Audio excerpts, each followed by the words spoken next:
වර්තමානයේ සිදුවෙන මේ වචනයට අනුව අනාගත වාක්‍ය ඉෂ්ට වීම තුල නුදුරු අනාගතයේදී වචනයේ ලියා තිබෙන දේ ඉෂ්ට වෙන්න තියෙන දේ ගැන පිළිවෙලකට දැමීම නැත්නම් ඕඩර් එකකට දැමීම නැත්නම් ඒක පිළිවෙලකට කතා කරන්න මට ඕන වුණා පැහැදිලි කරගන්න පිණිස. නැත්නම් එහෙන් මෙහෙන් වියවුල් වෙන්න පුළුවන් නිසා. දැන් මං හරි කැමතියි මේ දවස්වල මුර්ගයාගේ ලකුණ ගැන පුදුම උනන්දුවක් ඇති වෙලා තියෙනවා. praise God. ඒක දෙවියන් වහන්සේට ප්‍රශංසා වේවා.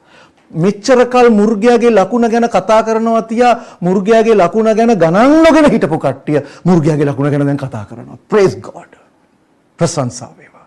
මොකද ඒ ලකුණ එන්න ළඟ නිසා. තාම ඇවිල්ලා නැහැ. එන්න ළඟ නිසා. මේ ගැන කතා කරන්න මම හිතුවේ කිසිම කෙනෙකුට උත්තර දෙන්න නෙමෙයි. කිසිම කෙනෙකුට ප්‍රතිචාර දක්වන්නත් නෙමෙයි. මේ කතාව මම මේ කියන දේ මේ අද කියන එකක් නෙමෙයි. මේක අද ඉගැන්වීමක් නෙමෙයි. අවුරුදු 14ක් තිස්සේ කතා කරන දේ අවුරුදු 9ක දේවල් YouTube එකේ තියෙනවා. හරි? ඉතින් ඒ සියලු දේ මම පොඩ්ඩක් පොඩි ඕඩර් එකකට දාන්නයි මේ උත්සාහ කරන්නේ. මොකද අපිත් එක්ක අලුතෙන් විශාල පිරිසක් සම්බන්ධ වෙලා ඉන්නවා.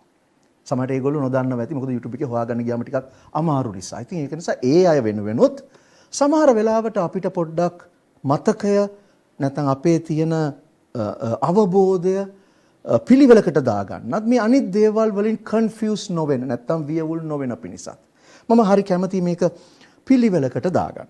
හරි? හොඳයි. අපි කියවමු 1 තෙසලෝනික 4. මේ අපි කතා කරන්නේ ස්වර්ගික දේවල්. පොළවේ සිදුවෙන දේවලුත් තියෙනවා. නමුත් මේ කතා කරන්නේ ස්වර්ගික දේ. හරි?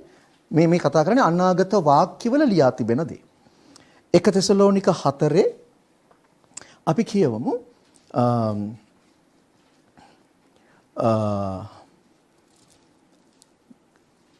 14 ඉඳලා කියමු. පොඩ්ඩක් ආපස්සට ගියා. හරි? 14 ඉඳලා පොඩ්ඩක් කියවමු.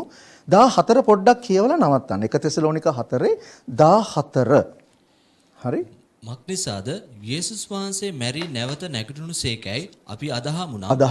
එසේම දෙවියන් වහන්සේ යේසුස් වහන්සේ කරුණ කොටගෙන සැතපී සිටින්නන් උන්වහන්සේ සමග ගෙනෙනසේක. චුට්ටක් අපි ඕක පොඩ්ඩක් පැහැදිලි කරමු. මම මෙච්චර කාල ලෝකෙ එච්චර විස්තරාත්මකව කතා කරලා නැහැ මේ කතාව.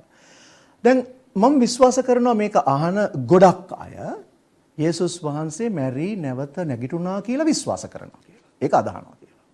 හරි? ඒ කියන්නේ ක්‍රිස්තියානියා කියලා. එහෙනම් මේ කතා කරන්නේ ඒ අයට. එසේම ඒ වගේම දෙවියන් වහන්සේ තමයි මේ දේ කරන්නේ. මොකද්ද? යේසුස් වහන්සේ තුල මැරිලා ඉන්න අය. in Jesus. යේසුස් වහන්සේ කරන කොටගෙන නෙමෙයි. යේසුස් වහන්සේ තුල.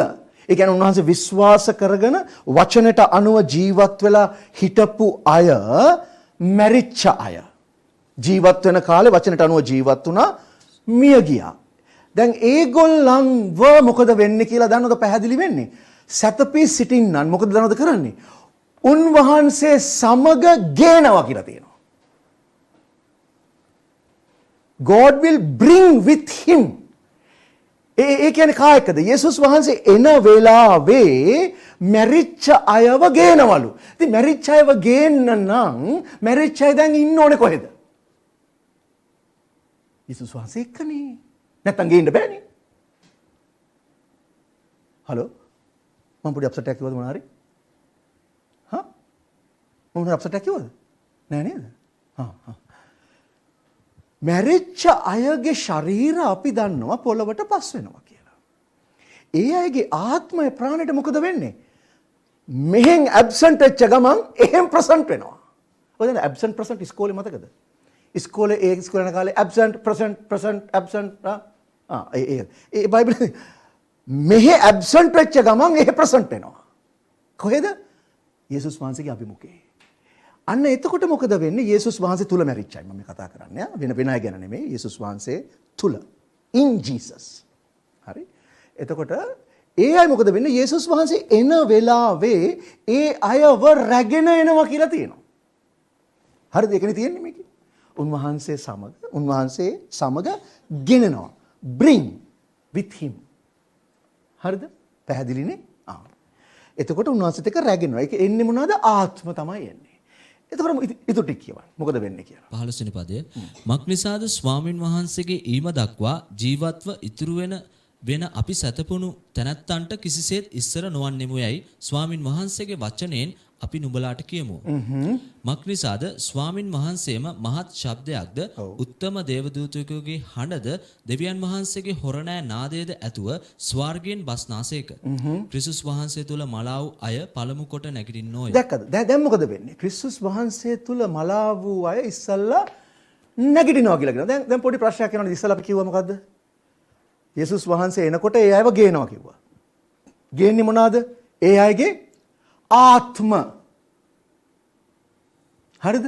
දැන් මෙතන කියනවා උන්වහන්සේ එනකොට හොරණ නාදය එනකොට ස්වර්ගයෙන් බහින වෙලාවේදී මොකද වෙන්නේ? ක්‍රිස්තුස් වහන්සේ තුල මලා වූ අය මොකද කරන්නේ? අපිට ඉස්සල්ලා නැගිටිනවා. ඒක අදහස් කරන්නේ. අපි අපේ වෙනස් වෙන්න කලින් ඒගොල්ලෝ නැගිටිනවා. ඒ කියන්නේ අදහස් කරන්නේ මොකක්ද දන්නවද? අර ආත්ම පොළවට ඇවිල්ලා ශරීරත් එක්ක එකතු වෙලා දූවිලි වෙලා දිය වෙලා කුඩු වෙලා මොනහරි වෙලා තියෙන ශරීර දෙවියන් වහන්සේ ෂණයකින් හදලා ඒ අය ශරීරාකාරව නැගිටිනවා. ආත්ම ශරීරත් එක්ක එකතු වෙනවා. සදාකාලික ශරීර. ඒ ශරීර මැරෙන්නේ නැහැ. නැගිටිනවා. නැගිටලා මොකද වෙන්නේ? ඊළඟ පදේ 17 වෙනි පදය. එවිට ජීවත්ව ඉතුරුව සිටින අපි එක විටම ඔවුන් සමග ස්වාමින් වහන්සේ සම්මුඛ වන පිණිස වලාකුල් වලින් අහසට ඇද ගනු ලබන්නෙමුව. මෙසේ අපි නිතරම ස්වාමින් වහන්සේ සමග සිටින්නෙමුව. දැන් ওই කතාව එච්චර අමාරු නෑ. මම මේක කියලා තිනවා ගොඩාක් අවස්ථාවල. මලා වූ අය ශරීරාකාරව නැගිටිනවා. ඒ ශරීරය සදාකාලික ශරීරයක්. අමරණීය ශරීරයක්.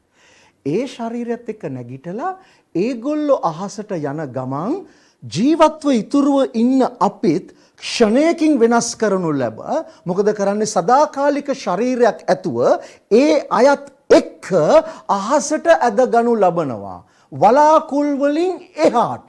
එහෙනම් යේසුස් වහන්සේව හම්බ වෙන්න වලාකුල් වලින් එහාට යනවනම් එහෙනම් යේසුස් වහන්සේ ඉන්න ඕනේ කොහෙද? පොළොවේද? තුන්වෙනි ස්වර්ගයේද?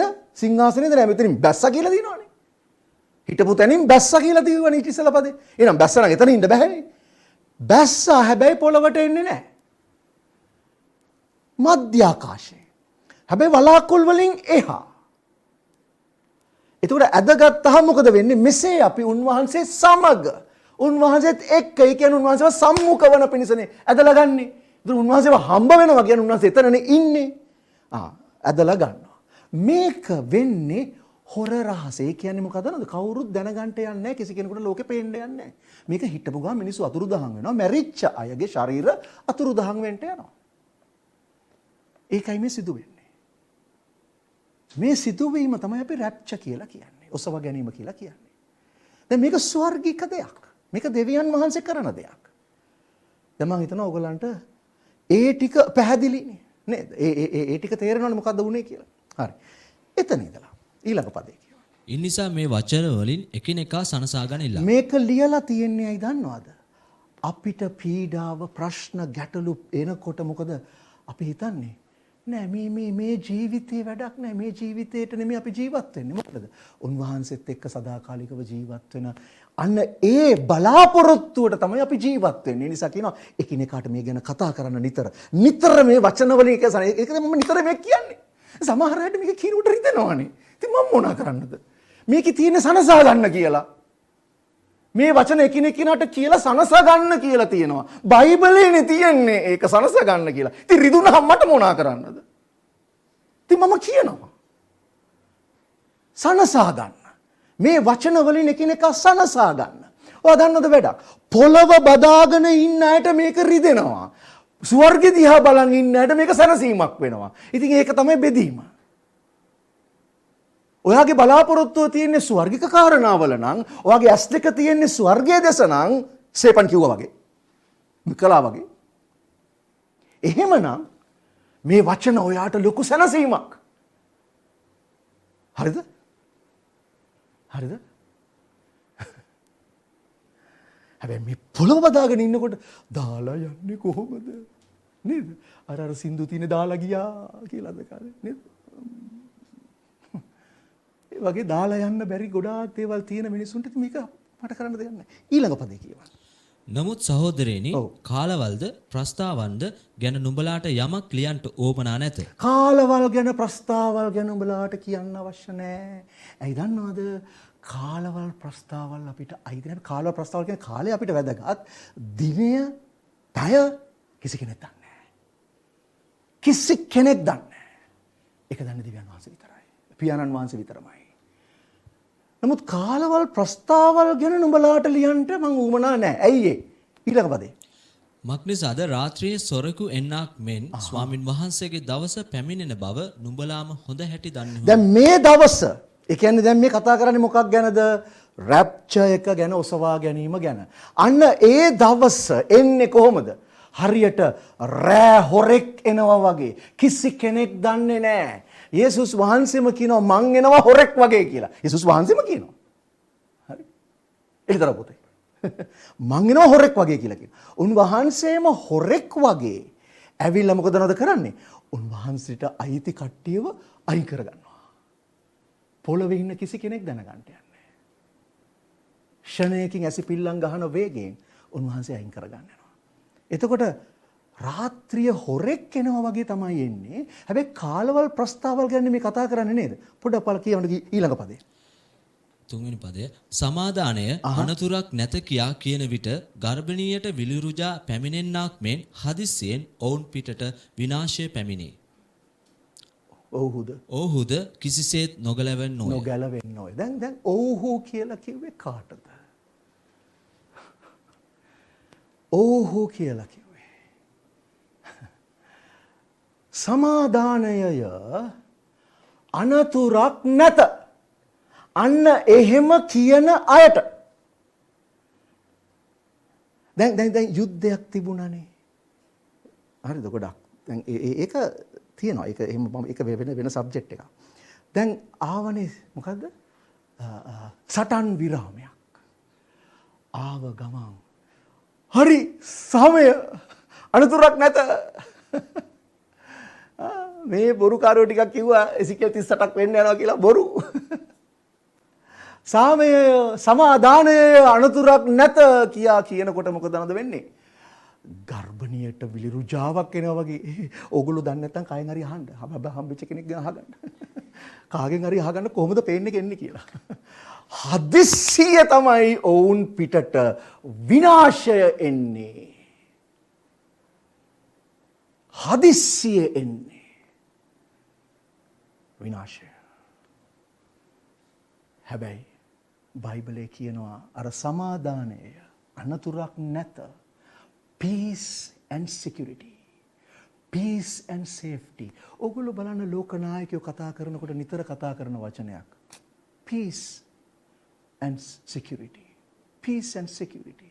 Peace and security. සමාදානය. Safety. Security. UN එකේ කතාව අහන්න. Peace and security. Peace and security. ඒගොල්ලෝ ගේන්න හදනවා මෙතන. සමාදානය අනතුරක් නැත කියයි. හදිස්සියම ගර්භණියට විලිරුජා වෙනවා වගේ මේක එනවා. ඒ නිසා මගේ සහෝදරයා සහෝදරිය අවධානයෙන් ඉන්න කියලා කියනවා. මම මේ ඉතුරු ටික පැහැදිලි කරන්න යන්නේ. ඔයගලන්ට මේ මේකේ තියෙන ඉතුරු ටික කියවන්න. නුඹලා ආලෝකයේ දරුවෝ ඒ දවස හොරෙක් වගේ එන්ට නුඹලා අන්ධකාරයේ නොවේ. ඒ ඔක්කොම විස්තර ටික තියෙනවා මේක. මම ඉච්චර දුර යන්න යන්නේ නැහැ. මොකද මට අද ගොඩක් තියෙනවා කතා කරන්න. දැන් මේ රැප්චර් එක සිදු වෙන වෙලාවේදී ලෝකේ ස්වභාවය තමයි මේ කතා කරේ. ඊට ඉස්සෙල්ලා ඉඳලා හදිස්සිය එනවා. හදිස්සියේ peace and security තියෙන වෙලාවක තමයි එන්නේ යන්නේ. හොඳයි. දැන් මේ ඔසවගත්ත කට්ටිය කොහාටද යන්නේ? මම කියන්නේ ඔසව ගන්නේ කවුද කියලා. හරි. ක්‍රිස්තුස් වහන්සේ තුල. ක්‍රිස්තුස් වහන්සේත් එක්ක නෙමෙයි. හොඳට ක්‍රිස්තුස් වහන්සේ තුල. ක්‍රිස්තුස් වහන්සේත් එක්ක නෙමෙයි. ඒ ගැන පොඩි විස්තර මගේ පරණ මෙසේජ් වල තියෙනවා. උදේ බලන්න ආත්මයන්න් වහන්සේ තුල. ආත්මයන්න් වහන්සේ අප තුල නෙමෙයි. ආරම්භ වෙන්නේ එහෙමයි. ආත්මයන්න් වහන්සේ අප තුල තමයි ආරම්භ වෙන්නේ. හැබැයි මේක කාලයක් යනකොට අපි වර්ධනයට අපි ආත්මයන් වහන්සේ තුලට යනවා. In the Lord. ආත්මයන් වහන්සේ තුල in the spirit. Walk in the spirit.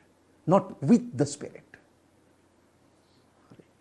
අන්න එහෙම අය තමයි යේසුස් වහන්සේ රැගෙන යන්නේ. උන්වහන්සේට ආදරය කරන. ඒතර උන්වහන්සේට ආදරය කරන අය උන්වහන්සේගේ ආත්මය ආරක්ෂා කරනවා. හරි. ඔය ගැන ගොඩාක් කතා කරලා තියෙන නිසා මම වෙලාව ගන්න නැහැ ඒකට. හොඳයි. ඒ අය එහෙම වෙද්දී පොළවේ ඉතුරු වෙන කට්ටියක් ඉන්නවා. ඒ ඉතුරු වෙන කට්ටිය අතර යේසුස් වහන්සේ විශ්වාස කරපු ඒ වුණාට වැඩිය උනන්දුවක් නොදක්වපු සහ යේසුස් වහන්සේ ගැන බීජයක් නැත්තම් සීඩ් එකක් පැල කරපු අය ඉතුරු වෙනවා. අන්න ඒ අයට විරුද්ධව අර ලෝකයට බිහි වෙන ඇන්ටික්‍රයිස්ට් මේ ලෝකනායකයා ක්‍රියා කරන්නට යනවා. ඒක තියෙනවා එළිදරව් පොතේ 13 වෙනි පරිච්ඡේදයේ කොහොමද වෙන්නේ කියලා. ඒක පොළවේ සිදුවෙන කාරණේ. හැබැයි මම ස්වර්ගීය කාරණා කතා කරනකොට පොළවෙත් මොනවද වෙන්නේ කියලා චුට්ටක් මම බලන්න යනවා මේ වෙලාවේ. මොකද ඒ ගැන තමයි පොඩ්ඩක් මේ පැටලිල්ල තියෙන්නේ. ටැපලිල්ල තියෙන්නේ. හරි? එතකොට මේ එළිදරව් පොතේ 13 කතා කරනවා මුර්ගයෙක් ගැන. දැන් ඉස්සල්ලාම තේරුම් ගන්න එළිදරව් පොතේ 13 කතා කරනකොට 12ත් කතා කරනකොට අපි දකිනවා ඩ්‍රැගන් කියලා කෙනෙක්. මකරා කියලා තියෙනවා. මකරා දැකලා තියෙනවා. චයිනීස් මකරෙක් ඉන්නවා.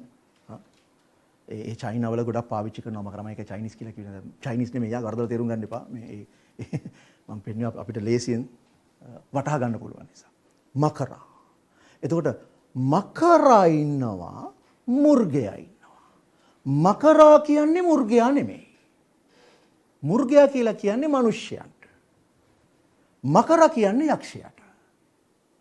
හරිද? ඇන්ටික්‍රයිස්ට් කියන්නේ මිනිස්සෙක් යක්ෂයාගෙන් බලය ගත්ත. හරිද? ඒතර ඇන්ටික්‍රයිස්ට් හිස ඔසවන්නේ රැප්චර් එකෙන් පස්සේ ප්‍රකාශ වෙන්නේ. එතකොට මොකද කරන්නේ? ඌට බලය දෙනවා සියලු ජාතීන් කෙරෙහි. ඒක තියෙන එළිදරව් පොතේ 13:7-8. තවද ශුද්ධවන්තයන්ට විරුද්ධව යුද්ධ කරන්නටද ඔවුන්ගෙන් ජය ගන්නටද ඌට ඉඩ දෙන ලද්දේය. සියලු ගෝත්‍රයන්ද සෙනගද භාෂාවන්ද ජාතීන්ද කෙරෙහි ඌට බලය දෙන ලද්දේය. දැන් ශුද්ධවන්තයෝ කියලා කිව්වේ මෙතන අර ඉතුරු වෙච්ච කට්ටියත් එක්ක ඒ අයට සහ සියලු ජාතීන් සියලු ගෝත්‍ර සියලු රටවල් වලට ඉහළින් ඌට බලය දෙනවා. දැන් සමහර විට ඕගොල්ලෝ මේකට එකඟ වෙන්න පුළුවන්. සමහරවම මම මේ වෙලාවේ කියන්නම්. සමහර අය විශ්වාස කරනවා රැප්චර් එක සිදු වෙන්නේ ට්‍රිබියුලේෂන් එක මැද්දේ. සමහර අය කියනවා අන්තිමට. ඒක ප්‍රශ්නයක් නෑ. ඒක ඔයා විශ්වාස කරන්න. මේ මම අර්ථකථනය කරන දේ බයිබලයට අනුව. දැන් මේකෙදි කතා කරලා කියනවා ඇන්ටික්‍රයිස්ට් බලය දෙනවා සියලු ජාතීන් කෙරෙහි. සහ ශුද්ධවන්තයන්ට විරුද්ධව යුද්ධ කරලා ජය ගන්න බලය. දැන් මෙච්චර කල් යක්ෂයත් එක්ක යුද්ධ කරනකොට හැම වෙලාවෙම ශුද්ධවන්තයන් තමයි ජය ගත්තේ. මොකද යක්ෂයාගේ සියලු බලයට ඉහළින් බලය දුන්න නිසා. නමුත් දැන් මොකද වෙලා තියෙන්නේ? මේ ඇන්ටික්‍රයිස්ට්ගේ ප්‍රකාශ වීමත් එක්ක දෙවියන් වහන්සේ බලය දෙනවා ඇන්ටික්‍රයිස්ට් ශුද්ධවන්තයන්ට විරුද්ධව ජය ගන්න. ඒක නිසා තමයි ඒ කාලේ අයව මරා දමන්නේ. මම කියන්න මරා දමන හේතුව මොකක්ද කියලා. හරි? මේකේ තියෙනවා පැහැදිලිව. ඊළඟ පදේ. ලෝකයේ පටන් ගැනීමේ සිට මරණ ලද බැටළු පැටවානන්ගේ ජීවන පොතෙහි නම් ලියවි නොතිබුණු පොළොවේහි වසන සියල්ලෝ ඌට නමස්කාර කරන්නෝය. ජීවන පොතේ නම නොලියලා තියෙන සියලු දෙනා ඌට නමස්කාර කරනවා. මොකද යක්ෂයා එදා ඉඳන් බලාපොරොත්තු වුණේ නමස්කාරය නිසා. නමස්කාර කරනවා. හොඳයි. දැන් මේ ක්‍රියාව කරගෙන යනකොට දෙවනි මුර්ගයෙක් බිහි වෙනවා 11 වෙනි පදයේ ඉඳලා. අපි ඒක ගැන මම කියවන්නේ නැහැ වැඩිය. නමුත් ඒ මුර්ගයා කරන දෙයක් තියෙනවා. මේ මුර්ගයා මොකද කරන්නේ? 13 වෙනි පදය සහ 14 වෙනි පදය කියවන්න. ඌ මනුෂ්‍යයන් ඉදිරියේ අහසින් පොළවට ගිනි බස්වන තරමට මහත් හාස්කම් කරන්නේය. කඩු පහර ලැබත් ජීවත් වූ මුර්ගයාට රූපයක් සාදන්ට ඕනෑයයි පොළවේ වැසියන්ට කියමින් මුර්ගයා ඉදිරියේ කරන්ට ලැබුණු හාස්කම් කරුණ කොටගෙන ඌ පොළවේ වැසියන් මුලා කරන්නේය. හොඳයි. දැන් මේ පුද්ගලයා දෙවනි මුර්ගයා මොකද කරන්නේ? පළවෙනි මුර්ගයාගේ ස්වරූපයට රූපයක් හදලා පොළවේ වැසියන්ට කියනවා ඒකට নমස්කාර කරන්න කියලා. ඒ හාස්කම් කරමින් ඒ වැසියන් මුලා කරනවා. දැන් මේක මම මේ කතාව ආපහු කියන්නේ ඇයි දන්නවද මේ ඔක්කොම? මේ වෙලාවේ පොඩි වියවුලක් එහෙ මෙහෙ යන නිසාත් අලුතෙන් අපිත් එක්ක ගොඩක් කට්ටිය සම්බන්ධ වෙලා ඉන්න නිසාත් මේ දේ කියන්නේ. මේක හොඳට අහගන්න පිළිවෙලට. හරි? මොකද වෙන්නේ කියලා. දැන් රූපයක් හදලා ඒ රූපයට নমස්කාර කරන්න ඕනෑ කියලා දෙවනි මුර්ගයා ලෝකෙ මිනිස්සුන්ට කියනවා පළවෙනි මුර්ගයාට নমස්කාර කරන්න කියලා. ඒක තමයි වෙන්නේ. මුර්ගයා කියලා කියන්නේ මිනිස්සුයෝ. හොඳයි. දැන් කියවන්න ඊළඟ පදේ. මුර්ගයාගේ රූපය කතා කර මුර්ගයාගේ රූපයට নমස්කාර නොකරන සියල්ලන් මරණු ලබන්ට සලස්වන පිණිස පවා මුර්ගයාගේ රූපයට පණ දෙන්ට ඌට බලය ලැබුණේ. මුර්ගයාගේ රූපයට নমස්කාර නොකරන සියල්ලන් මරා දමනවා. මරා දමන්නේ කවුද එතකොට? ලකුණ නොගත් අයවද?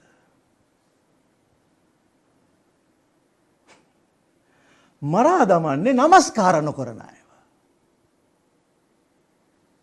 බයිබලේ කියන්නේ ඒක. නේද? බයිබලේනවා කියුවේ ෂුවර්. රූපයට කතා කරන්න පුළුවන්. මම මේ රූපය ගැන කතා කරලා තිනවා හොලෝග්‍රෑම් විදිහට කොහොමද එන්නේ කියලා අවුරුදු ගානක් තිස්සේ මම කතා කරා. ඒ වගේ මම උගන්වන්නේ. රූපයට කතා කරන්න පුළුවන් රූපයට নমස්කාර කරන්න කියලා මිනිස්සුන්ට කියනවා. নমස්කාර නොකරන කෙනා මරා දමනවා. කවුද? ඇන්ටික්‍රයිස්ට්. ඇන්ටික්‍රයිස්ට් මරන්නේ নমස්කාර නොකරන අය. ඊට පස්සේ තමයි ලකුණ ගැන කතා කරන්නේ. අපි ඒ ගැන ගන්න ඕනේ නැහැ. මොකද අපි දන්නනේ ඔක ලොකු කුඩා දිරිදු පෝසත් දිරිදු විදාස නිර්දාස සියල්ලන්ට දකුණු අතේ නළලේ ලකුණක් ලබන්ට ඌ මොකද කරන්නේ? මේකත් කියවන්න මේක මට වටිනවා. ඒක පොඩ්ඩක් කියවමු. 10 වෙනි පදය. තවද ලොකු කුඩා පොහොසත් දිලිඳු දාස නිර්දාස යන සියල්ලන්ට තමුන්ගේ දකුණතේ හෝ නළලේ හෝ සලකුණක් ලබන්ටත් ඒ සලකුණ වන මුර්ගයාගේ නාමය හෝ උගේ නාමයේ ගණන හෝ ඇත්තාට මිස අන් කිසිවෙකුට මිලයට ගන්ටවත් විකුණන්ටවත් නුපුළුවන් වන හැටියටත් සලස්වන්නේය. මොකද කරන්නේ? බල කරනවා. තර්ජනය කරනවා. මොනවද කරන්නේ? සලස්වනවා. ඉංග්‍රීසියෙන් තියෙනවා he causes. forces නෙමෙයි. සලස්වනවා. causes. ලකුණ ගන්න සලස්වනවා. নমස්කාර නොකරන අයව මරා දමනවා. මේ දෙකම මුර්ගයාගේ දෙයක් නිසා දෙවියන් වහන්සේට පිළිකුල්ව තියෙනවා. මේ දෙකම පිළිකුල් දෙවියන් වහන්සේට. ඒක නිසා මොකද කරන්නේ? එළිදරව් පොතේ 14 වෙනි පරිච්ඡේදයේ 9 වෙනි පදේ කතා කරලා දෙවියන් වහන්සේ කරන දේ කියනවා මෙයාට. දැන් අර දේ මරා දමන්නේ කවුද? ඇන්ටික්‍රයිස්ට්. කවද? নমස්කාර නොකරන අයව මරා දමනවා. ඒ ඇන්ටික්‍රයිස්ට්. හැබැයි මේ දෙකම දෙවියන් වහන්සේට පිළිකුල් නිසා. ඇයි පිළිකුල් කියන එක මම උගන්වලා තියෙනවා. මේ දෙකම උන්වහන්සේට පිළිකුල් නිසා මොකද වෙන්නේ?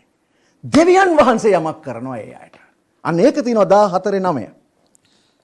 තව තුන්වෙනි දේවදූතයෙක්ද ඔවුන්ට පස්සේ ගොස් යමෙක් මුර්ගයාටත් උගේ රූපයටත් নমස්කාර කර ඔහුගේ නළලේවත් අතේවත් ලකුණක් ලබන්නේද ඔහුත් දෙවියන් වහන්සේගේ කෝපය නැමැති කුසලානයට අමිශ්‍රව වත් කරන ලද උන්වහන්සේගේ උදහස නැමැති මුද්‍රික පානය බොන්නේය. බොන්නේය. දැන් මෙන්න උදහස. මේක දෙවියන් වහන්සේගේ කෝපය. උන්වහන්සේගේ උදහස. කාටද? අර දෙගොල්ලන්ට. নমස්කාර කරපු ලකුණ ගත්තා. සියල්ලන්ට. උන්වහන්සේගේ උදහස. හරිද? මේක තමයි පොළවේ සිද්ධ වෙන්නේ. ඒ වගේම සමහර කට්ටියක් අර මම කියන්නේ ඉතුරු වෙනවා කියලා. ඒගොල්ලෝ මොකද කරන්නේ? මුර්ගයාට নমස්කාර කරන්නෙත් නැහැ, ලකුණ ගන්නෙත් නැහැ. මේ දෙක දෙකක්. එකට යන්නේ එකට සම්බන්ධයි. නමුත් නමස්කාර කරන්නේත් නැහැ. බයිබලයේ හැම වෙලාවෙම මේ දෙක දෙකට කියනවානේ. දෙකක් විදිහට කියනවානේ. නමස්කාර නොකරන ලකුණ නොගත්තා. දෙකක්. හැබැයි එකට යන්නේ.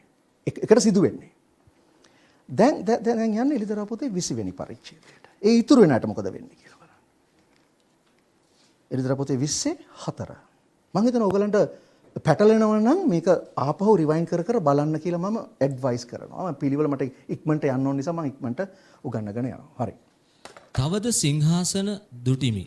ඔහු එහි හිඳගත්තෝය. විනිශ්චයද ඔවුන්ට දෙන ලද්දේය. තවද යේසුස් වහන්සේගේ සාක්ෂිය නිසාද දෙවියන් වහන්සේගේ වචනය නිසාද හිස් කපා දමනු ලැබුවන්ගේද මුර්ගයාටවත් උගේ රූපයටවත් නමස්කාර නොකළා වූ උගේ සලකුණ තමුන්ගේ නලල්වලත් අත්වලත් නොලැබුවා වූ තැනැත්තන්ගේද ආත්මයන් දුටිමි. මොනවද දැක්කේ? ආත්ම. ඊට පස්සේ ඔහු ජීවත්ව ක්‍රිස්තුස් වහන්සේ සමග අවුරුදු 1000ක් රජකම් කළෝය. ඔහු ජීවත්ව කියන්නේ නැවත ඒගොල්ලන්ට ශරීර ලැබුණා. අන්න ඒ ශරීරත් එක්ක මොකද කරන්නේ? අවුරුදු 1000 පාලනයේදී යේසුස් වහන්සේත් එක්ක රජකම් කරන්නට යනවා. වෙන අයත් රජකම් කරනවා, මේ අයත් රජකම් කරන්න යනවා. හරිද? හිස ගසා දමපු අය. මොනකටද? යේසුස් වහන්සේගේ සාක්ෂිය නිසා. ඒ වගේම නමස්කාර නොකරපු, මුර්ගයාගේ ලකුණ නොගත්. මෙන්න මේ අය. හරිද? ඒක තමයි පොළවේ සිදු වෙන්නේ. ඒතකොට අවුරුදු 7කට පස්සේ මොකද වෙන්නේ? අවුරුදු 7ක් රැප්චර් එක සිදු වෙලා ඇන්ටික්‍රයිස් ප්‍රකාශ වෙන වෙලාවේ ඔහු ප්‍රකාශ වෙන්නේ අවුරුදු 7ක ගිවිසුමක් ලෝක ජාතීන් එක්ක සම්බන්ධ වෙලා නැත්නම් නායකයන් එක්ක ගිවිසුමක් ඇති කරමින් තමයි ඔහු ප්‍රකාශ වෙන්නේ. අවුරුදු 3මාරක් ගියාම මේ කෙනා මොකද කරන්නේ? ඒක තියෙනවා 2 තෙසලෝනික 2. අපි ඒකත් කියමු. මම එච්චරලා කියපු එකේ ඒකත් කියමු. මැද්දේදී ඔහු ඒ ගිවිසුම ඉරා දමලා ඔහු දෙවියන් වහන්සේයයි කියමින් දේවමාලිගාවේ වාඩි වෙන්න යනවා. ඔහුම හදන්න උපකාර කරපු දේවමාලිගාවේ ඔහු වාඩි වෙන්න යනවා. 2 තෙසලෝනික 2 අපි කියවමු 4.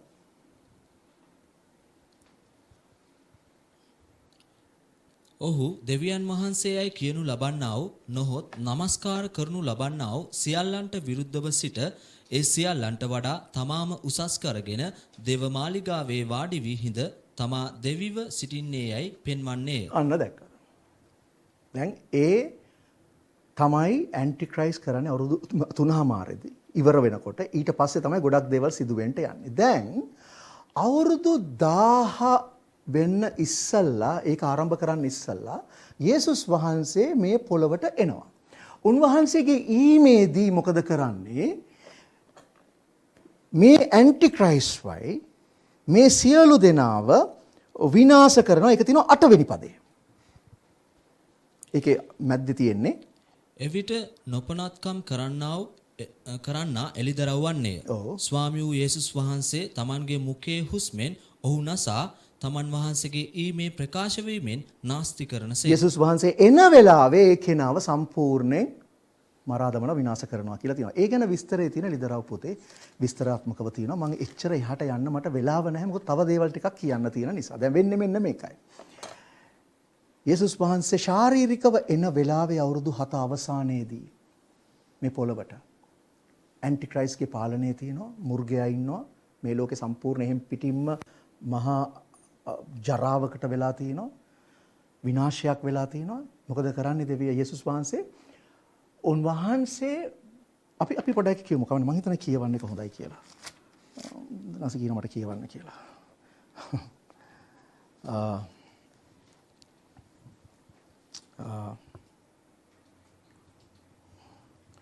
චුට්ටක් ඉන්න. එදිර පොතේ 19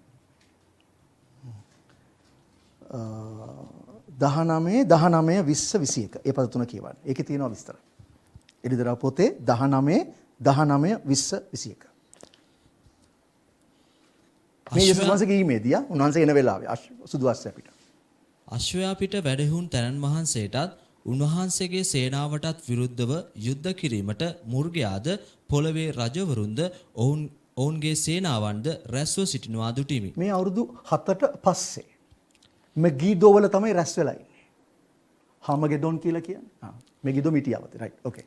එකල මුර්ගයාද ඌ ඉදිරියේ ඒ හාස්කම් කර උගේ සලකුණු ලැබුවන් සහ උගේ රූපයට නමස්කාර කරවුන් අන්න දැක්කද? ඒ කට්ටිය තමයි එතන ඉන්නේ. කළවුන්. ඊට පස්සේ රැවටුවා වූ බොරු අනාගත වක්තෘද අල්ලනු ලැබුවෝය. අර දෙන්න මුර්ගයයි දෙවනි එක්කෙනයි. අල්ලලා මොකද කරේ? ඔවුන් දෙදෙනාම ගෙන්දගමින්ද දැවෙන ගිනිවිලට පණ පිටින් හෙළනු ලැබුවා. හෙළනු ලැබුවා. ඒ දෙන්නව. ඊට පස්සේ මොකද වෙන්නේ? අනික් අය අශ්වයා අනිත් අය කිව්වේ කවුද? අර මුර්ගයාගේ ලකුණ ගත්ත ඌට নমස්කාර කරපු අය. අනිත් අය. ඊට පස්සේ මොකද උනේ?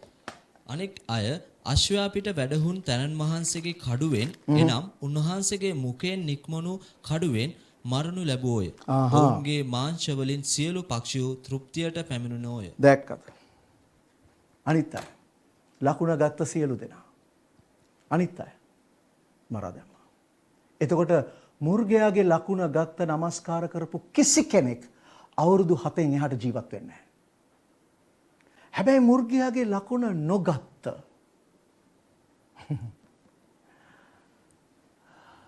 නමස්කාර නොකරපු නමුත් යේසුස් වහන්සේව විශ්වාස නොකරපු කණ්ඩායමක් ඉතුරු වෙන්න යනවා කියන ඉංගියක් අපිට දෙනවා. ඉංගියක්. හරි. ඒ ඉංගිය තියෙන්නේ කොහෙද දන්නවද? අපි යන් ආපස්සට. මීක පොතට යන්. මීක පොතේ කතා කරනවා මේ අවුරුදු 1000 ගැන.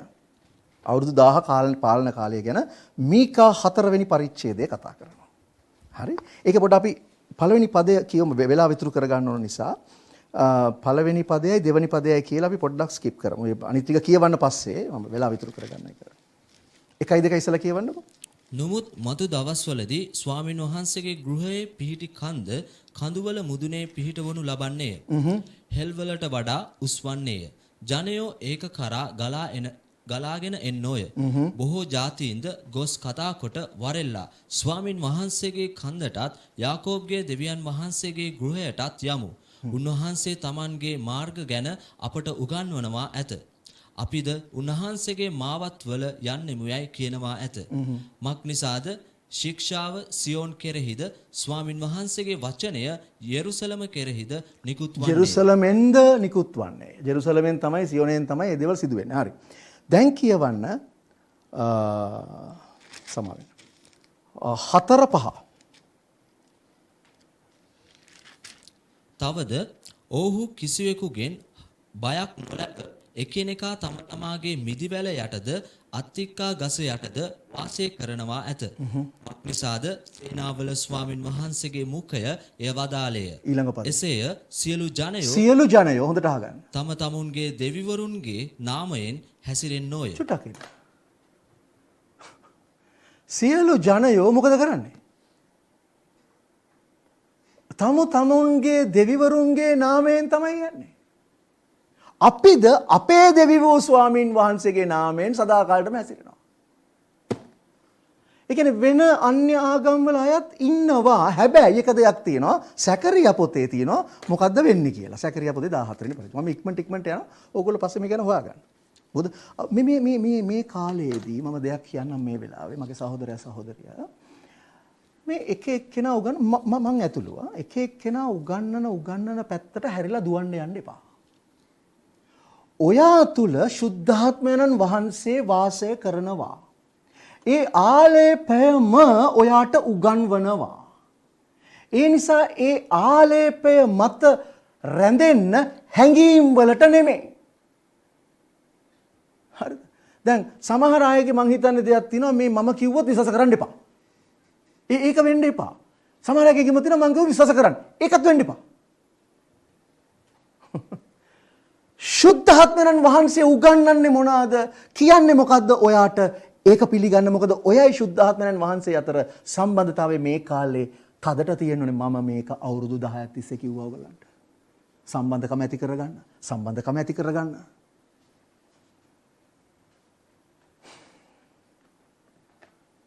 ඒ නිසා සම්බන්ධව ඉන්න. ඊළඟ පදේ. සදා කාලෙටම හැසිරෙන සමා වෙන්න. සකරියා පොතේ. සකරියා 4. සකරියා 4 කතා කරලා කියනවා මේ ඔක්කොම ටික ඔයගොල්ලෝ ගෙදර පස්සේ කියවන්න සන්දර්භයෙන් කොටස් මුළු ඔක්කොම අරන් කියවන්න. මම මේ කාලය ඉතුරු කරගන්න ඕන නිසයි මේ එහෙම මෙහෙම කියවන්නේ. රයිට්. සකරියා 14 සමාන 4 නෙමෙයි සමාන. සකරියා 14 16 තවද යෙරුසලමට විරුද්ධව ආවා වූ සියලු ජාතීන්ගෙන් ඉතුරු වෙන සියල්ලෝම රජ වූ සේනාවල ස්වාමින් වහන්සේට নমස්කාර කරන්ටත් කූඩාරම් මංගල්‍ය පවත්වන්ටත් අවුරුද්දෙන් අවුරුද්ද නැගී එන්නෝය. රජ වූ සේනාවල ස්වාමින් වහන්සේට নমස්කාර කරන පිණිස පොළවේ වර්ගයන්ගෙන් යෙරුසලමට නේන අයට බැසි වසින්නේ නැත. දැක්කද? ජෙරුසලමට නේන. ඇයි කාවද? රජ වූ දැන් පැහැදිලිව දැනගන්න රජ කිං දෙවියන් වහන්සේ නෙමෙයි රජ. මොකද උන්වහන්සේ ඉන්නේ රජුන්ගේ රජ ලෙස. රජ වූ සේනාවල ස්වාමින් වහන්සේට নমස්කාර කරන පිණිස පොළවේ කවුරු හරි ජාතියකින් කවුරු හරි ආවේ නැත්නම් ඒ ජාතියට ඒ රටට වැස්ස නැහැ ඊළඟ අවුරුද්දේ. මොකටද දෙන්නේ? කූඩාරම් මංගල්‍ය පවත්වන්න. ඇයි කූඩාරම් මංගල්‍ය පවත්වන්නේ? කූඩාරම් මංගල්‍ය විතරයි සම්පූර්ණ වෙන්න ඉතුරු වෙලා තියෙන ඒ කාලේ එකම මංගල්‍ය. ඔබ දන්නවා මංගල්‍යන 7ක් තියෙනවා. මම මේකත් වෙනම උගන්වලා තියෙනවා. මම කියන්න සාරාංශගතව. මංගල්‍යන 7ක් තියෙනවා දෙවියන් වහන්සේගේ. පාස්කු මංගල්‍ය, නුමුහුණුටි මංගල්‍ය, ප්‍රථම ඵල මංගල්‍ය. මේ තුනම යේසුස් වහන්සේ එක කාලයකදී එකම වෙලාවකදී සම්පූර්ණ කළා. හරි? කුරුසපත් වීම තුල. ඊට පස්සේ හෙට සමරන පෙන්තකොස්ත මංගල්‍ය සම්පූර්ණ කළා උන්වහන්සේ ශුද්ධාත්මයන් වහන්සේව වගුරවලා සභාවට. ඒතර 4ක් සම්පූර්ණ වෙලා ඉවරයි. තව 3ක් සම්පූර්ණ වෙන්න තියෙනවා. ඒ තුනෙන් ඊළඟ එක තමයි හොරණෑ මංගල්‍ය. අර හොරණෑව සද්ද කරන වෙලාවේ, රැප්චර් එක සිදු වෙන වෙලාවේ, උන්වහන්සේට එකතු වෙන වෙලාවේ, ගැද වෙන වෙලාවේ මොකද වෙන්නේ? ඒ මංගල්‍ය සම්පූර්ණ වෙනවා. ඊට පස්සේ දෙකක් ඉතුරු වෙනවා. ඒ තමයි atonement සහ කූඩාරම් මංගල්‍ය. සමගි කිරීමේ මංගල්‍ය සහ කූඩාරම් මංගල්‍ය. යුදෙව්වන් යේසුස් වහන්සේට සමගි වෙච්ච වෙලාවේදී උන්වහන්සේ ඇවිල්ලා ජෙරුසලමට උඩින් කරුණාවේ ආත්මය වගුරවලා යුදෙව්වන් මෙසියස් හැටියට යේසුස් වහන්සේව පිළිගන්න වෙලාවේදී සමගි කිරීමේ මංගල්‍ය සම්පූර්ණ වෙනවා. ඒතර ඉතුරුලා තියෙන්නේ මොකද්ද? එකක් විතරයි. කූඩාරම් මංගල්‍ය. අන්න ඒ කූඩාරම් මංගල්‍ය සම්පූර්ණ වෙන්නේ අවුරුදු 1000 ඉවර වෙලා. මොකද දෙවියන් වහන්සේගේ කූඩාරම මිනිස්යන් සමගයි. අවුරුදු 10න් පස්සේ. එතකන් ජෙරුසලමට එන්න කියලා තියෙනවා. රජතුමා ඉන්නේ ජෙරුසලමේ. යේසුස් වහන්සේ ඉන්නේ ජෙරුසලමේ. උන්වහන්සේ ජෙරුසලමේ ඉඳලා මුළු ලෝකය පාලනය කරනවා. අවුරුදු 1000ක්. මේක සුරංගනා කතාවක් වගේ ඔහට පෙනෙයි. හැබැයි මේක සුරංගනා කතාවක් නෙමෙයි. මේක සිදු වෙන්න යන එකක්. මේ සිදු වෙන්න පටන් ගන්න ඉස්සෙල්ලා තමයි අපි ඔයාට කියන්නේ. අඩුම ගානේ මේක ඔයා දෙවියන් වහන්සේ විශ්වාස නොකරන කෙනෙක් නම් මේ වෙනකොට අඩුම ගානේ අර රැප්චර් එක ඔසවගෙන නැත්නම් මිනිස්සු අතුරුදහන් වුණාමවත් පිළිගන්න. මොකද ඔයා මුර්ගයාගේ ලකුණ නොලබා නමස්කාර නොකර හිටියොත් ඔයාට පුළුවන් මේකෙන් එන්න එළියට.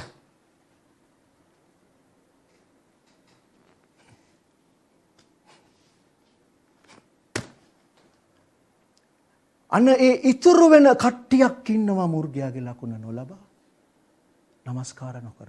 හැබැයි තම තමාගේ දෙවිවරුන් අදහන අය. දෙවියන් වහන්සේ කවදාවත් බලහත්කාරයෙන් මිනිස්සු හරවන්නේ නැහැ. ස්වතීරණය ගැනීමේ ෆ්‍රී විල් එක දුන්නේ දෙවියන් වහන්සේ. ඒ නිසා අවුරුදු 1000 කාලෙත් ෆ්‍රී විල් එක දෙනවා. හැබැයි යක්ෂයා නැහැ. යක්ෂයා අවුරුදු 1000කට ගැට ගහලා දානවා. මොකද ඇබිස් එකට. ඒ නිසා යක්ෂයාගේ ක්‍රියාව මේ පොළවේ නැහැ. කඳුල වේදනාව නැහැ. සතුන් පවා මැවිල්ල පවා සාමදානෙන් ඉන්නවා. සිංහයෝ තනකොළ කනවා. පොඩි ළමයි සෙල්ලම් කරන්නේ කාත් එක්කද දන්නවද? ටොයිස් නෙමෙයි. lions and bears. අපේ චර්ච් එකේ පොඩි එකෙක් කිව්වා. ඒ දවස්වල අපිට සෙල්ලම් කරන්න ලයන්ස්ලා බෙයාස්ලා ඉන්නවා කියලා. බලාගෙන ඉන්නවයි පොඩි ළමයි.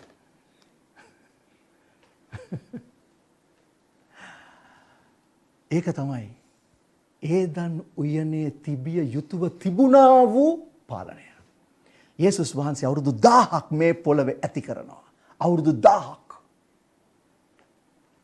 හරියට ඒදන් උයනක් වගේ මුළු පොළවම මුළු ලෝකෙම අවුරුදු 1000ක් උන්වහන්සේ පාලනය කරනවා.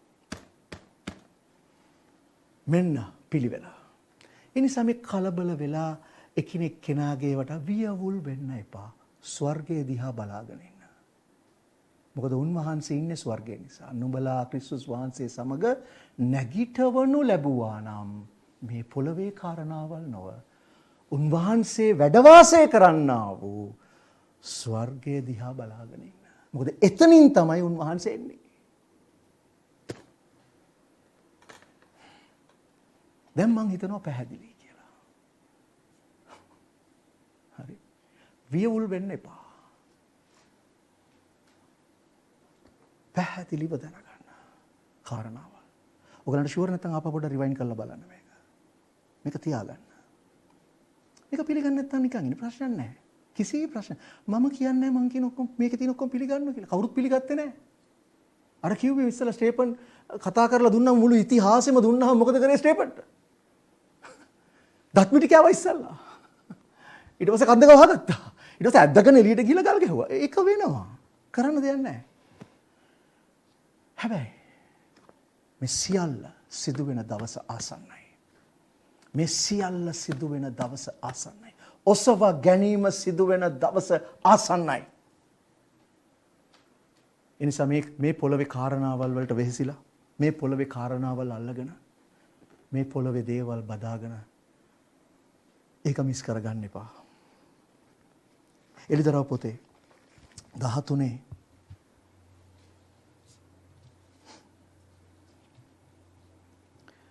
මේ කතාවල් කියලා 9 වෙනි පදය 10 වෙනි පදය අපි කියමු. යමෙකුට කන් ඇත්තේද ඔහු අසාවා. මොකද කිව්වේ? යමෙකුට කන් ඇත්තේද ඔහු අසාවා. ඔයගොල්ලෝ දන්නවද ඔය වගේ කතාවක් අහම අපි වැඩි වෙලාව ගන්න යන එක ආයි කන් ඇතුව අසාවා කියලා ටක් ගාලා නෑ හොඳට කල්පනා කරන්න. ඇයි මේ කතාව කිව්වේ? යේසුස් වහන්සේ ලියුම් 7ෙම කියනවා. සභාවට කියන ලියුම් 7ෙම ඔක තියෙනවා. කන් ඇත්තෝ අසාවා.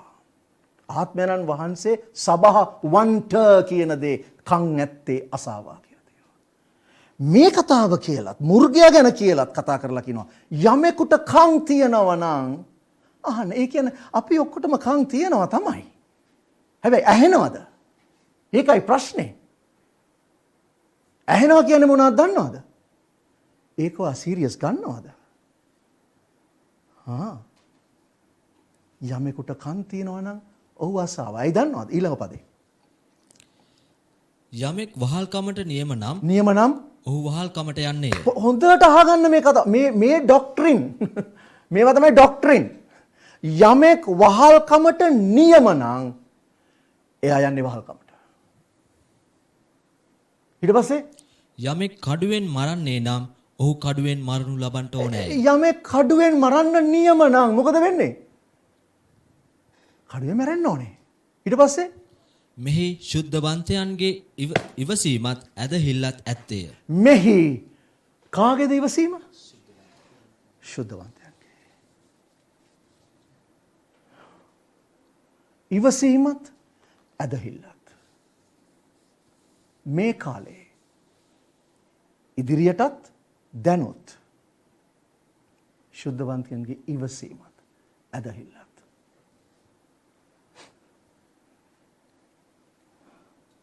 අපි අවසාන කරන්න. මම කියවන්නම්.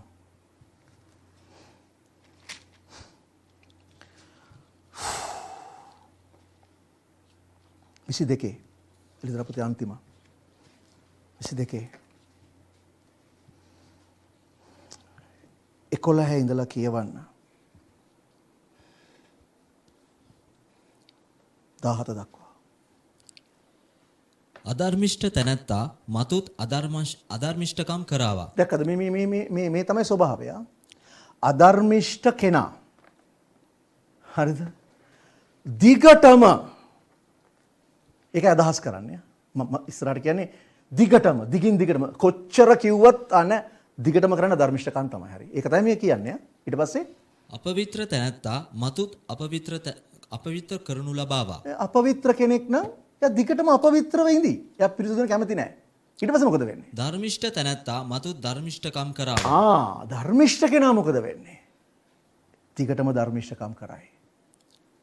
සුද්ධ කෙනා මතුත් සුද්ධ කරනු ලැබේවා. He who is holy, let him be holy still. සුද්ධ කෙනා දිගටම සුද්ධ වෙනවා. මේක නියමයක්. හේතුවයි දන්නවද? දෙවියන් වහන්සේ පෙර නියම කරපු දේවල් අනුව සියල්ල සිදු වෙනවා. අපිට තියෙන උන්වහන්සේ කියන දේ කරන්න. කරන්න කියලා තියෙන දේ කරන්න, කියන්න කියන දේ කියන්න. හරි සරලයි. හරිම සරලයි. ඊළඟ පදේ ඉඳලා කියන්න. මෙන්න ඉක්මනින් එමි. එකිනෙකාට තම තමාගේ ක්‍රියාවේ හැටියට දෙන පිණිස මා සමග විපාකය තිබේ. යේසුස් වහන්සේ මේ කියන්නේ. රයිට්. මම අල්ෆා සහ ඔමේගාය. පළමුවෙනියා සහ අන්තිමයාය. පටන් ගැන්ම සහ කෙලවරය. ජීවන වෘක්ෂයට පැමිණෙන්ට අයිතිවාසිකම ලැබෙන පිණිසත් දොරටු වලින් නුවරට ඇතුල් වෙන්න පුළුවන් වන පිණිසත් තමුන්ගේ සලු සෝදා ගන්නා වූ තැනැත්තෝ ආශිර්වාද ලද්දෝ. නෑ චුට්ටි කරෙක්ෂන් එකක් තියෙන උතන කරන්න. මම උතනම තියෙන ඉංග්‍රීසි එකේ බලලා කියවන්න. Blessed are those who do his commandments. සලු හොද ගන්න එකක් නෙමෙයි මෙතන කතා කරන්නේ. ආඥා ආරක්ෂා කිරීමක් ගැන. මොකද යේසුස් වහන්සේම කිව්වා මට ආදරය කෙනා මගේ ආඥා ආරක්ෂා කරනවා කියලා. හරිද?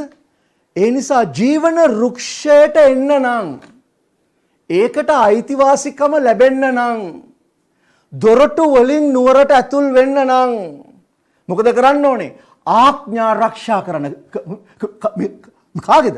යේසුස් වහන්සේගේ. දෙවියන් වහන්සේ කර ලොකු ආඥාවල් නෙමෙයි. යේසුස් වහන්සේ දුන්න අපිට ආඥාවන් කිව්වා. මොනවද දුන්නේ? මම ඔබට ආදරය කරා වගේ ආදරය කරන්න. උන්වහන්සේගේ සම්පූර්ණත්වයට එන්න. උන්වහන්සේ කියන දේ කරන්න. එච්චරයි. ඒ ආඥා ආරක්ෂා කරන්න. අන්න එතකොට මොකද වෙන්නේ? ජීවන වෘක්ෂයට එන්න අයිතිවාසිකම් ලැබෙනවා. දොරටු වලින් නුවරට ඇතුල් වෙන්න පුළුවන් වෙනවා.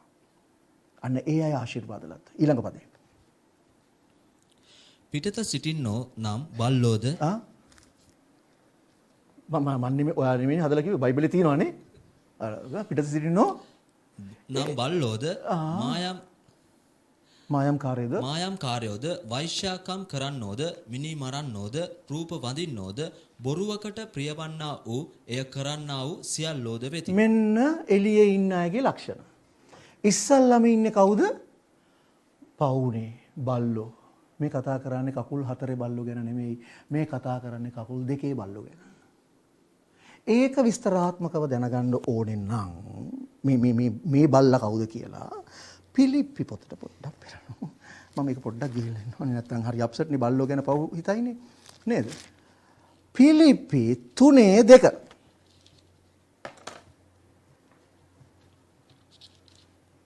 පිලිප්පි 3:2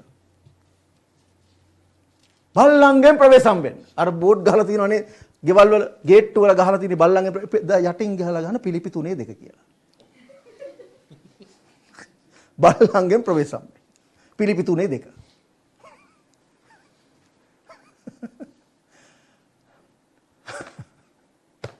කියවන. බල්ලන්ගෙන් ප්‍රවේශම් වෙයල්ලා. වෙයල්ලා. නපුරු ක්‍රියා කරන්නන්ගෙන් ප්‍රවේශම් වෙයල්ලා. ඡේදය කරන්නන්ගෙන් ප්‍රවේශම් වෙයල්ලා. මේ මොකද්ද මේ කතා කරන්නේ? වැරදි ඉගැන්වීම් කරන අයගෙන් පරිස්සම් වෙන්න. බල්ලෝ කියලා කියන්නේ වැරදි ඉගැන්වීම් ගෙන අයට. ඒ අය ඉන්න යන්නේ නුවර එළියේ. නුවර එළියේ. දැන් ඔක්කොමලා හිතන් ඉන්නේ එයා උගන්වන දේ තමයි හරි කියලා. ඒතර වැරදි ඉගැන්වීම් කරම හරි තිකන වැරදි හැමෝම වැරදි. තමන් විතරයි හරි. මෙන්න මේකට අනුව උගන්වන්න සන්දර්භයට අනුව කොන්ටෙක්ස්ට් එකට අනුව අන්න ඒකට අනුව උගන්වනකොට තමයි නිවැරදි ඉගැන්වීම. උන්වහන්සේගේ අභිප්‍රායන්, උන්වහන්සේගේ ක්‍රියාවන්. නපුරු ක්‍රියා කරන්නන්ගේ පරිසම්. හරි. යන් ලිදරව පොතට. ඉතුරු ටික කියවන්න. 22:16 සිට යේසුස් වන මම සභාවන් උදෙසා මේ දේවල් ගැන නුඹලාට සාක්ෂි දෙන්න මාගේ දූතයා එවිමි. පොඩ්ඩක් ඉන්න. දැන් මේක එවන්නේ කවුද? දැන් බලන්න මගේ සහෝදර සහෝදරින් පොඩ්ඩක් බලන්න මේ යේසුස් වහන්සේ කොච්චර සභාව ගැන උනන්දු වෙලා මේ දේවල් කරනවා. යේසුස් වන මම සභාවන් උදෙසා මේ දේවල් ගැන නුඹලට කියන්න. ඉතින් මේ දේවල් කියලා තියෙන්නේ යේසුස් වහන්සේනේ.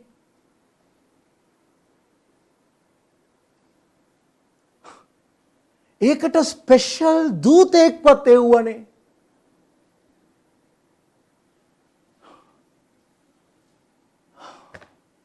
ඊළඟට මම වනාහි දාවිද්ගේ මුල සහ වංශය දීප්තිමත් පහන් තාරකාවය. ආත්මයන් වහන්සේද මනමාලීද වරෙන් නැයි කියති. එන්න අනේ මගේ යේසුස් වහන්සේට වරෙන්න කියලා කියන්න එපා. ඔය සිංහල බයිබලේ මන් දන්නේ අනේ එන්න කියලා කියන්නේ එන්න. ආත්මයන් වහන්සේද මනාලියද කියනවා මොකද්ද? එන්නයි එන්නයි කියති. අසන්නාද එන්නයි කියාවා.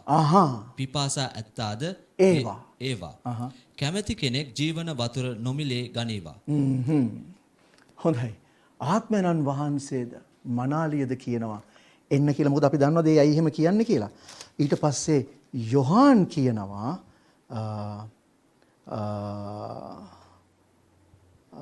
20 වෙනි පදේ. මේ කාරණා ගැන සාක්ෂි දෙන තැනන් වහන්සේ කතා කොට එසේය. මම ඉක්මනින් එමි කියනසේක. ආමේන්. ස්වාමී වූ යේසුස් වහන්සේ වැඩිය මැනව. එන්න ස්වාමිනී. එන්න. මනාලිය කියනවා එන්න කියලා.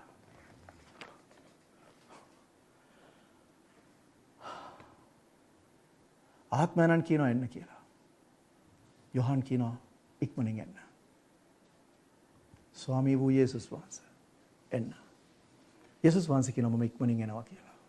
ඒ කිව්ව කාලයට වඩා අද ගොඩාක් ලං වෙලා තියෙනවා. ඒ නිසා එන එකට ලෑස්ති වෙන්න. මේ පොළවේ කාරණාවල් අල්ලගෙන දඟලන්න එපා. ස්වර්ගදී බලන්න. ඔයාට පීඩා එනවා නම් ගල් මුල් වෙනවා නම් ප්‍රීති වෙන්න. ඉස්සරහට එම කාලයක් එයි. ප්‍රීති වෙන්න. සතුටු වෙන්න. ඉතා සන්තෝෂ වෙන්න.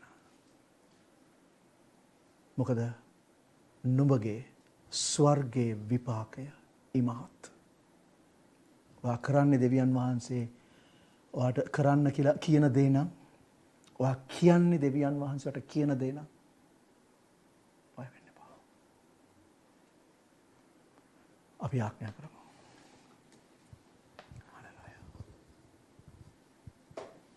ස්වාමිනී, මෙන්න අපි සභාවක් ලෙස ඔබ වහන්සේ ඉදිරියට ඇවිල්ලා කියනවා ස්වාමිනී. ඉක්මනින් එන්න. ඉක්මනින් එන්න. ඔබ වහන්සේ කිව්වා මෙන්න මම ඉක්මනින් එනවා. ඔබ වහන්සේ සමග විපාකයක් තියෙනවා කිව්වා ස්වාමිනී. එකින් එක්කෙනාට ක්‍රියාව අනුව දෙන පිණිස. ක්‍රියාව අනුව දෙන පිණිස. ස්වාමිනී අපගේ ක්‍රියාව ඔබ වහන්සේගේ මඟ පෙන්වීමත් එක්ක කරන්න. ඔබ වහන්සේගේ ආඥාවලට අනුව ක්‍රියා කරන්න. අපිට ස්වාමිනී දිව්‍යමය ප්‍රඥාව දෙන්න. මනුෂ්‍යයන්ට අනුව නොවේ. මනුෂ්‍යයාව සන්තෝෂ කරන්න නෙමෙයි. මනුෂ්‍යයාව ප්‍රසන්න කරන්න නොවේ. ඔබ වහන්සේව ප්‍රසන්න කරන්න. ඔබ වහන්සේ කියන දේ කරන්න. ස්වාමිනී අපිව ස්පර්ශ කරන්න ස්වාමිනී. නිර්භීතකම දෙන්න ස්වාමිනී. මෙන්න ස්වාමිනී ඔබ වහන්සේගේ ඊමේදී නිදොස් ඔබ වහන්සේ ඉස්සරහා හිට ගන්න පිණිස ඔබ වහන්සේගේ ධර්මිෂ්ඨකම අපිට දෙන්න ස්වාමිනී. ඒ ශුද්ධකම තුල දිගටම රැඳෙන්න. බියනුත් වෙවුලමිනුත් එය ආරක්ෂා කරගන්න. ශුද්ධාත්මයනනි අප තුළ ක්‍රියා කරන්න. යේසුනේ ඉක්මනින් එන්න. ඔබ වහන්සේගේ අනාගත වාක්‍ය ඉෂ්ට වෙන මේ කාලේ මුළු ලෝකයේම අන්ධකාරයෙන් වැසී යන කාලේ ජනයා ඝන අන්ධකාරයෙන් වැසී යන කාලේ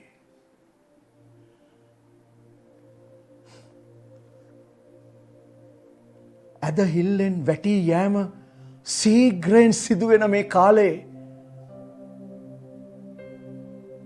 ස්වාමිනී ඔබ වහන්සේගේ ආලෝකය වෙන පිණිස අපි ආලෝකයේ පුත්‍රයන් කරන්න ස්වාමිනී. ඒ ඔබ වහන්සේගේ ආලෝකය අප තුළ බැබලෙන්න සලස්වන්න. ඔබ වහන්සේගේ මහිමය ස්වර්ගීක වූ මහිමය පියාණන් වහන්සේ ඔබ වහන්සේට දුන්නා වූ මහිමය ඔබ වහන්සේ අපිට දුන්න කියලා කිව්වා ස්වාමිනී. මෙන්න ස්වාමිනී ඒ මහිමය පුරවන්න ස්වාමිනී. මක් නිසාද ස්වාමිනී අන්‍ය ජාතීන් ඒ ආලෝකයට උදා වෙන පිණිස මහිමය දකින පිණිස දෙවනි මාලිගාව ප්‍රථම මාලිගාවට වඩා මහිමෙන් වැඩි බව ඔබ වහන්සේ කියපු නිසා ස්වාමීනි පුරවන්න ස්වාමිනී ඔබ වහන්සේගේ මහිමයෙන් ඒ ආලෝකයෙන් මාව පිපාසිත වෙනවා ඔබ වහන්සේ ළඟට. මක් නිසාද ඔබ වහන්සේගේ වචනේ කිව්වා පිපාසිත අය එන්න ඇවිත් නොමිලේ බොන්න කිව්වා ස්වාමිනී. ජීවන ජලයෙන්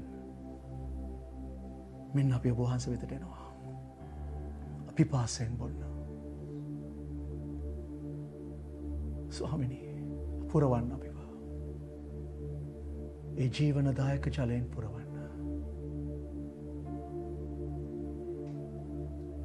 ස්වාමිනී අපි එනවා ජීවන නදිය ගාවට.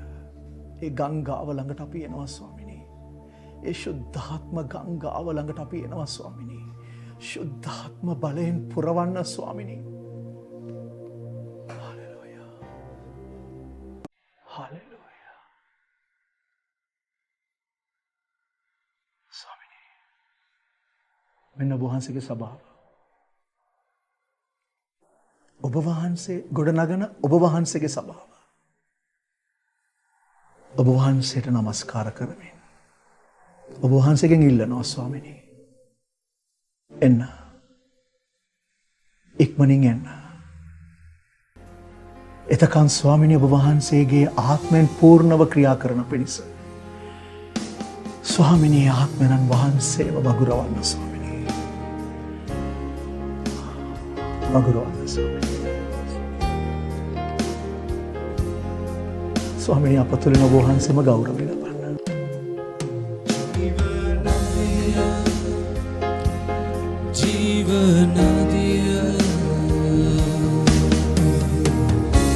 ජීවන ජලයට ආශාවෙමි ජීවනදිය ජීවනදිය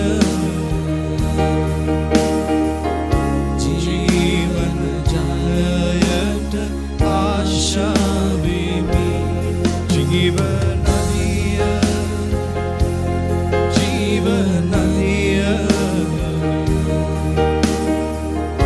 ජීවන ජලය වගුරන්න දැන්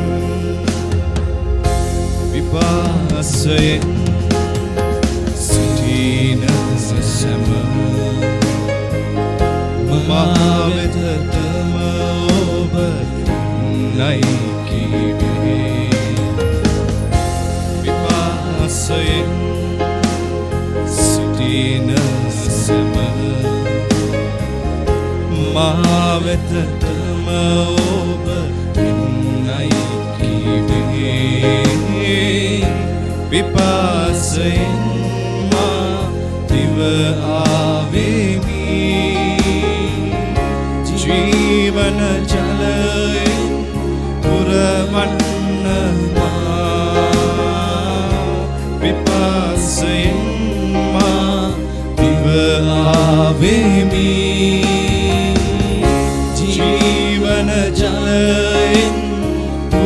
පුරවන්නවා ජීවනදිය ජීවනදිය ජීවන ජලයට ආශාවෙමි ජීවනදිය ජීවනදිය ජීවන ජලය වගුරන්න දැන් ජීවනදිය ජීවනදිය ජීවන ජලය වගුරන්න ගංගාවන් ගලා යනවා කිව්ව ස්වාමී මාන්සමය සමකෙරෙහි මාගේ ආත්මය වගුරමි කිවේ මාශය වූ සමකෙරෙහි මාගේ ආත්මය වගුරමි ආත්මික වූ ජීවනදිය අප කෙරෙහි වගුරන්න දැන් ආත්මික වූ ජීවනදිය අප කෙරෙහි වගුරන්න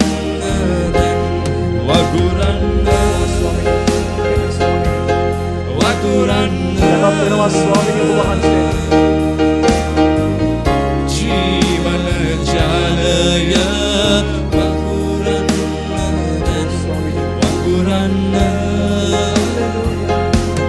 වගුරන්න ස්වාමීනි ආශිර්වාද වහන්සේ වගුරවන්න සම්පූර්ණත්වයට එන ජීවන ජලය වගුරන්න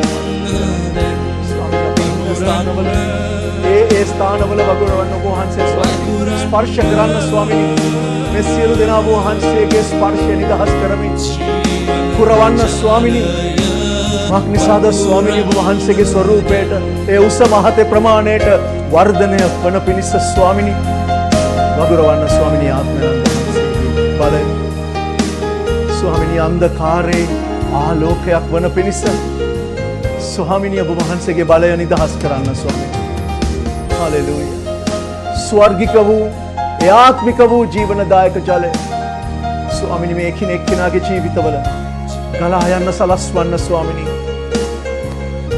ස්පර්ශ නිදහස් කරන්න හලෙලූයා ස්වාමීනි අපේ අඩුපාඩුකම් වලට සමා වෙන්න අපේ දුර්වලකම් වලට කමා කරන්න ස්වාමීනි අපි ඔබ වහන්සේට විරුද්ධව කළා වූ සියලු දේට අපිට සමා වෙන්න ස්වාමීනි ස්වාමීනි අපි ඔබ වහන්සේව රිද්දපු හැම අවස්ථාවක් ගැනම අපිට සමා වෙන්න ස්වාමීනි ඒ කුරුසියේ ලේ වලින් අපිව සෝදලා පිරිසිදු කරමින් ඔබ වහන්සේගේ ශුද්ධකම තුල රැඳෙන්න අපිට උපකාර කරන්න ස්වාමීනි අපි හැමදාම ඇවිල්ලා ඔබ වහන්සේගෙන් සමාව ඉල්ලන්න නොවේයි ඔබ වහන්සේගෙන් ඉපදිලා පව් නොකර ඉන්න අපිට බලය නිදහස් කරන්න ස්වාමීනි මක්නිසාද ඔබ වහන්සේගෙන් ඉපදුන කෙනා පව් නොකරයි ඔබ වහන්සේගේ වචනේ කියනවා ස්වාමීනි මෙන්න ස්වාමීනි ඔබ වහන්සේ ස්වාමීනි ස්පර්ශ කරන්න ස්පර්ශ